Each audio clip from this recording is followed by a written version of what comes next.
Welcome to the second episode, which is going to be, as I've mentioned, a biography or autobiography, as the case may be. And for this, I thought I'd wear my yellow shirt. I love this bright yellow shirt. It makes me feel hopeful. This is going to be, I'm going to try not to ramble, and I'm going to try and keep this as Reader's Digest as I can, but I think it's important for you to understand who's teaching you and who's making all these goofy comments and so on. And so it will help you to understand how I came to be on this path and know what I know and be able to teach what I teach and so on and so forth. So here we go. I was born a poor black child. Sorry. For those of you who don't know who Steve Martin is and don't know, have never seen the movie The Jerk, you don't understand what that means, and it doesn't matter anyway, but I've always wanted to say that. I was born a poor black child. Anyway, my obtuse sense of humor precedes me. I was born in and raised in the West Los Angeles area of Southern California in the 1950s. I was born in 1950. And as such, that is a fairly predominantly Jewish area. And so I was among a few Mormons and a few black kids and a few Asian kids, but the predominant population was all Jewish. And so during Jewish holidays, we got school off. And I very much felt like a minority with the black kids and the Asian kids. And, I think we had a couple of American Indian kids. But anyway, but it was kind of an interesting period. And while the Jewish kids were nice to other kids, it just seemed like we were definitely not in the majority. In any case, my parents did not have particularly good problem-solving skills. In my household as a child, you won an argument by yelling the loudest and the longest. And I learned that's what I learned in terms of problem solving, which isn't a particularly effective way to solve problems. But anyway, by the time I was 13, my parents had decided to call it quits and got a divorce. But even though I didn't learn a whole lot that was valuable to me in terms of relationships or marriage or anything like that, and we were all members of the church. My folks went to the temple regularly, went to church every Sunday, although I was bored silly through most of it. I was a very smart kid, and I was one of those kids that asked why about everything. And the reason I asked why about everything was because I really wanted to know what made everything tick. But the adults that I asked that question, they would say, do this or do that or whatever. And I just wanted to know why. What was the reasoning behind that? They thought I was questioning their authority.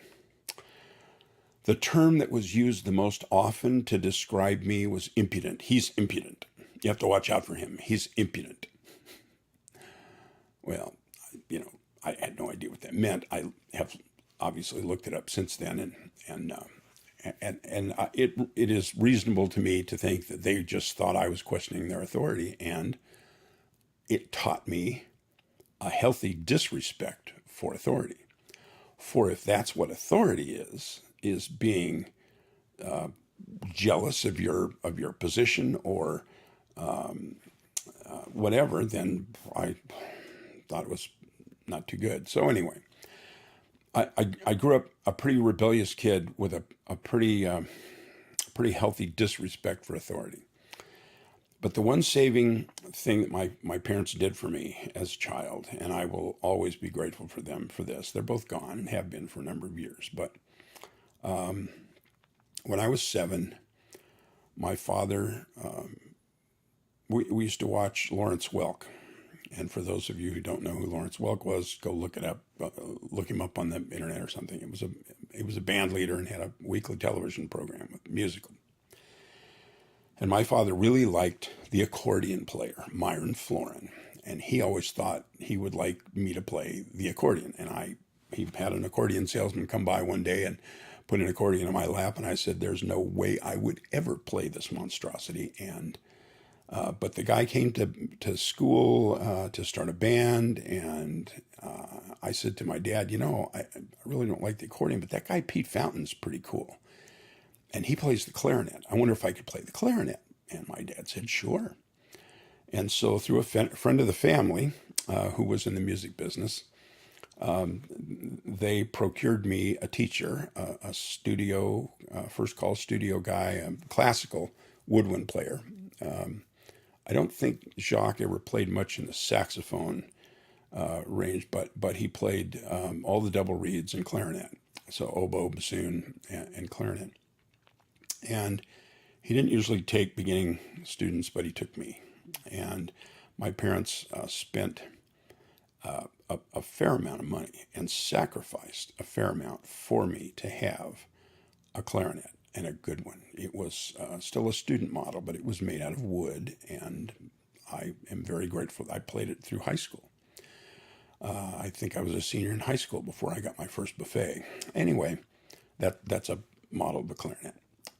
Professional model clarinet R9. Anyway, so my dad remarried after the divorce to a woman who was the polar opposite of my mother. Things in their place, everything in its place, neat and tidy, get up in the morning, make your bed, pick up your clothes, all that stuff that was the best thing that could have happened to me. Now, I didn't think so at the time, but all of a sudden I saw the opposite side of what the world could be like. And in many ways, I liked it. In other ways, it was just a lot of work. But I grew up thinking there's got to be a happy medium somewhere in between obsessively orderly and clean and obsessively chaotic and no order. And when I got to be about 17, I just did not have any desire at all to be anything but impudent. And so that was about 1967. I was about to graduate from high school.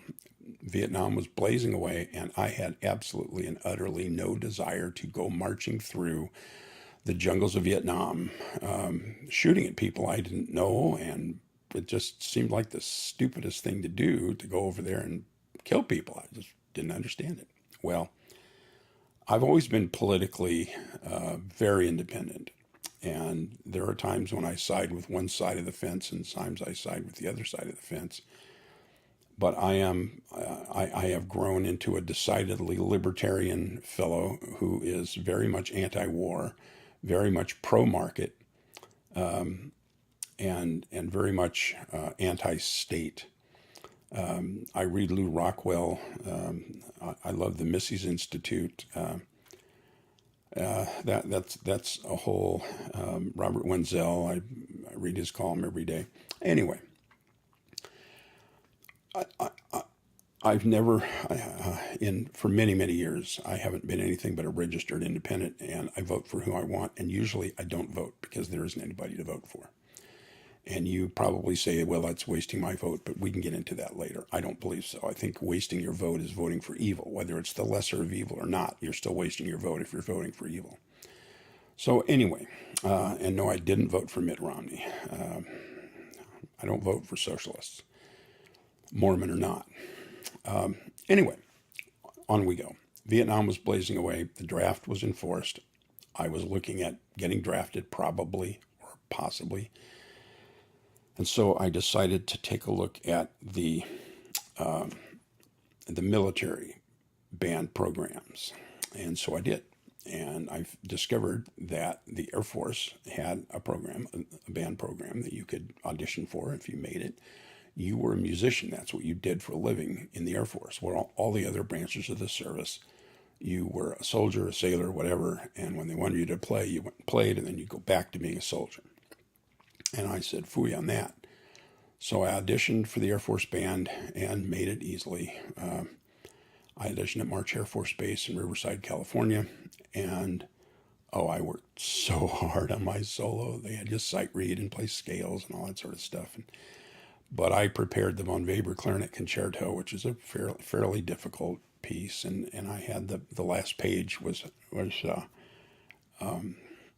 it's just a lot of flourishes and arpeggios and things, and I had it down cold. I was going to blaze through that thing, and he got halfway through the solo, and he said, "No, you're fine. Yeah, you're in."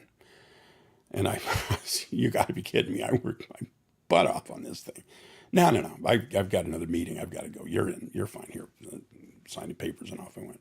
Anyway, so I played music for 4 years in the Air Force, and was not active in the church at all. And I came out and was a party animal. Came out of the Air Force, lived across the street from the beach in Hermosa Beach, bought a sports car, a little Triumph GT6. I loved that car. Wish I still had it. And just partied like crazy. I was a musician, so, I wrote my own ticket when it came to parties and things, and partaking of all of the worldly things that go along with that, we'll say. And I really wasn't a very good guy. I didn't know how to have relationships, and so I didn't. I just used people and threw them away. And that was not a very good way to be, nor was it a very happy way to be. I wasn't happy. I thought I was, but you anesthetize yourself enough and you think you're happy, you can persuade yourself about anything. But then one day, and perhaps at some point, I would like to do an episode on my courtship and marriage and honeymoon, because it's a doozy. There literally miracles happened, and I don't have time. I don't want to take the time to go through all that now. But suffice to say that I met this girl. She was told to me by a friend, said, you got to meet so-and-so's aunt. And I said, you got to be kidding. I'm not going to meet somebody's aunt. Now, I was at this point 23. Yeah. And I said, I don't want to meet anybody's aunt. You got to be kidding me. I said, no, she's hot. You got to meet her. Nah, I'm not going to meet somebody's aunt. Well, she happened to walk in to a little gathering we were having, and I was playing guitar and doing my thing and singing and stuff. And she walked in the door, and I looked. I didn't know who she was, and I looked at her, and I'm telling you, as I sit here, I don't. A lot of people say love at first sight doesn't exist, and maybe it doesn't. I don't know. But I have to tell you that I was basted, baked, cut up, sliced on a plate, and served. It was done. At that point, I looked at her and I saw an aura around her, and I thought, this woman is so far out of my league. There's no possibility she's going to pay any attention to me. Now, if she were here, she'd say the same thing about me. And later on, we met a little more formally and were introduced, and we hit it off and started to have conversations and go out and date. And after 7 or 8 months, I'd never experienced anything like that before. I didn't know what a relationship was, and I didn't know. I really didn't know what love was. And as that experience happened to me, I realized that I did not want to be without her, ever. That I wanted the rest of my forever to be with her by my side. And so I took her out to Palos Verdes Peninsula. We sat on the hill, the side overlooking the ocean. It was dusk. The sun was going down. Sailboats down below. It was very romantic. I know how to throw a romantic get-together. Anyway, I asked her to marry me, and she said yes. And I said, there's only one problem. And she said, well, what is it? I said, well, I belong to this church. You know us as Mormons, but it's the Church of Jesus Christ of Latter-day Saints. And she said, oh, I know that. And I said, there's only one place I'll get married, and that's the temple. And she said, oh, you mean that big, beautiful white building down on Santa Monica Boulevard with the big lawn in front, that building. And I said, you know that building? She said, I love that building. I've seen that building since I was young. I love that building. I've always wondered what went on in there. I always wondered whether I'd ever be able to go in there. I love that building. And as we were talking, and she's telling me these things, a sentence from my patriarchal blessing, it was like somebody typed it into my mind. I hadn't thought of my patriarchal blessing for years. I got the thing when I was 12. Now I was ready at 12. That's pretty young, but I was ready, and I cherished it. But I'd forgotten about it for years. But at this moment, a sentence came into my mind from my patriarchal blessing that said, in the day marriage is appropriate for thee, the Lord will provide for thee a girl, and she will love temples. Well, when the Lord does that to you, all you can do is look up and say, really? Wow, what a dummy I am. It is true, isn't it? So anyway, long story short, she said yes, of course, and I decided I needed to clean up my act, so I moved back in with my folks for a while and went back to church and was attending. We decided not to see each other for 6 months just to make sure everything was cool. And she went off on her own during that 6 months and was baptized along with her 2 daughters. She had 2 daughters. That was sort of, she was divorced a couple of years, and so that worried my parents, and so that's part of the reason for the 6 month. But after that 6 months, I was never more, and we were to date other people too during that 6 months.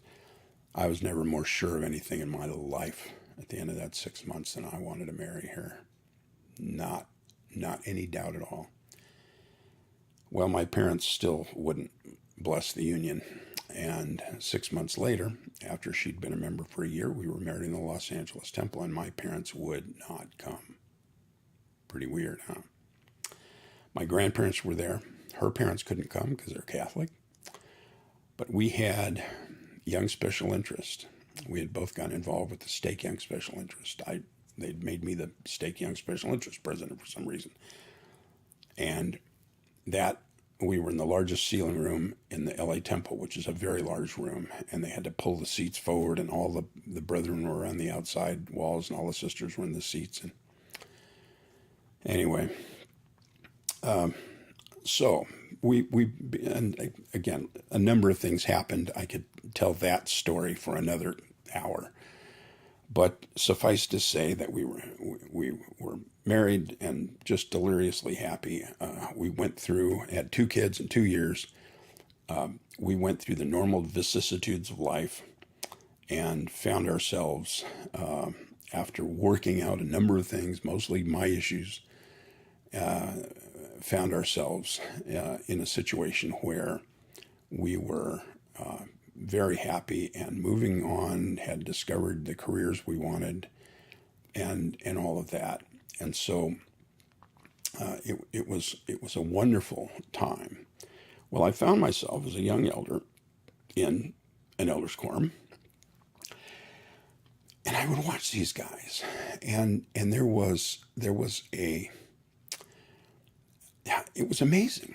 There'd be a subject come up, and the subject would be some gospel topic, and these guys would begin to pontificate on this subject, and they would bring up things and scriptures right off the top of their heads, and I'm thinking, how do they know this stuff?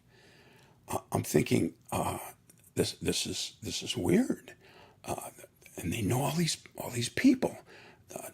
This guy Samuel and this guy Abinadi and Enos, and how do they know all these guys? And there's a half a dozen Almas involved. How do you tell the difference between all those Almas, for crying out loud? and Mormon and Moroni, and off you go. There's just forever people to know about. And how did these elders know enough to be able to talk about anything at the drop of a hat and quote scripture and things? And I thought, I want to be one of those guys. I want to be one of those guys that knows all that stuff. And I thought the only way I can really know that is by reading. And so I started to study. I'd taken a class earlier when I was still going to school on the New Testament, and I loved that class. The teacher was an ex-bishop who knew the scriptures, and he literally went verse by verse through the New Testament, and I gained a love for the New Testament that remains with me today. And then I went to every education week, every Know Your Religion lecture. I just immersed myself in everything, and I discovered Cleon Skousen. I read the 1,000-year books, and I read Naked Capitalist and Naked Communist and all that stuff, and I discovered Nibley. Oh, Nibley. Oh, now there's a guy who makes you think, and Talmage, and Joseph Fielding Smith, and Joseph F. Smith, and I just discovered all these books, and I just immersed myself. My grandmother, when I was in the Air Force, my grandmother had sent me books by Truman Madsen. Didn't read any of them, but I kept them. And then I started reading those, and I thought, oh, now I see why she sent me Truman Madsen books, because he's a philosopher. And I tend to be kind of that way, and so I just loved his books. And I started listening to his tapes, his talks and things. Well, it got to the point where I was so happy, because I was getting to the point where I was becoming, after 10 or 12 or 15 years, I was becoming one of those guys. Seriously. I could, and I realized it, where I could go to a priesthood lesson or a gospel doctrine lesson, and I could say things about a whole variety of characters and about things that happened in the scriptures. And yeah, Ammon, in the Book of Mormon, Ammon was the original guy who brought up the right to keep and bear arms. And if you don't know what I'm talking about there, that's my obtuse sense of humor again. Go look it up. You'll figure it out. Anyway, actually, it wasn't Ammon. It was the servants. Okay, I get it. Somebody's going to call me on that. I get it. It was the servants who carried the arms back. But nonetheless, you get the point. I hope. Anyway, and so I was very happy about that. And we were paying our tithing. We were going to the temple. Our children were happy. We just had a blast. It was a wonderful time in our lives. And so, but I got to the point after a number of years where I just wasn't learning anything more. I had read everything. I bought a complete Journal of Discourses, the books. They're on right behind my head there. I still have them. Those are 30-year-old books. And so, probably 35-year-old books. Anyway, I got to the point where I just wasn't being taught. And so I was looking for somebody to teach me. And I couldn't, nobody in our ward. And they were not doing the Know Your Religion lectures anymore, and the education weeks anymore. Those were long gone. And so I just didn't know what to do. And one night, I was a pretty early adopter of the internet. And one night I was perusing a blog. This is probably, I don't know, mid-90s, somewhere in there. Late 90s, probably. Late 90s. Maybe 2000. Anyway, I was perusing a blog, and a fellow was talking about a talk that was given by W. Cleon Skousen. And I thought, well, I love Skousen. What's not to love? He uses the scriptures constantly, and he's a great speaker. I love his voice. And the talk, maybe you've heard it, the talk was called The Meaning of the Atonement. It was given in 1982. I can't remember exactly, but it was given to a group of 200 missionaries in Texas. Sorry. And during his own conference. And he stood up at the pulpit in this zone conference, and he pulled out his talk, and he looked at it, and then he folded it up and put it away, and began to speak on his mission and on the atonement. And it was just a wonderful time. Well, anyway, this guy is reviewing the talk on his blog and saying, it's wonderful. If you haven't heard it, you got to listen to it. And so I thought, yeah, I want it. And so I downloaded it. He had it on his site, or a link to it anyway. I downloaded it, and it was an hour and 20 minutes long, and it was about 9 or 9:30 at night, that night, and my wife had gone to bed already. And so I thought, let's just listen to the first 5 or 10 or 15 minutes of it, something like that, just get the gist of it, and then I'll listen to the rest of it tomorrow. You go to bed and get a good night's sleep. Well, an hour and 20 minutes later, I had listened to the entire talk. And I was floored. I was flabbergasted. I had never heard stuff like that in my life. And I just sat there with my mouth open, and I said to myself out loud, I don't know anything about the atonement. I thought I did. Oh, I can quote you scriptures from Alma and Amulek when they were teaching the poor Zoramites, and Alma taught his wonderful treatise on faith, and then Amulek took over and taught about the atonement. I could quote Nephi.